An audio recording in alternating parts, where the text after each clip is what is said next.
hindi madali ang maging beauty. Malayo sa pamilya, sa mga mahal sa buhay, at sa lugar na tinatawag mong tahanan. Maraming gabi na pagod ka na, pero kailangan mo pa ring pumasok sa trabaho. Maraming pagkakataon na gusto mo nang sumuko, pero pinipili mong magpatuloy dahil may pangarap kang gustong maabot.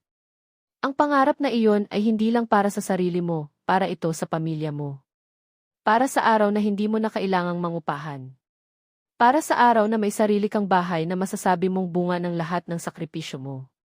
Isang bahay na hindi lang gawa sa semento at bakal, kundi gawa sa tiyaga, pawis, at luha ng bawat dusi na patuloy na lumalaban sa buhay. Sa bawat overtime, sa bawat pagtitiis ng lungkot, at sa bawat perang iniipon mo, unti-unti mong binubuo ang pangarap na iyon.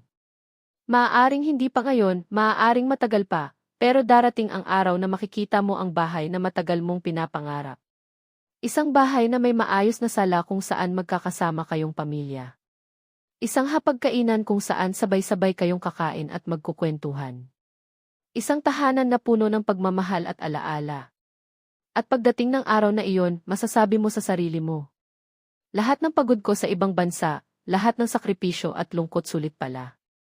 Dahil sa wakas, may tahanan na akong matatawag na akin at para sa pamilya ko. Kaya sa lahat ng VP na patuloy na nagsusumikap, huwag kayong susuko. Ipagpatuloy ninyo ang pag-ipon, pagtiyaga at pagpangarap.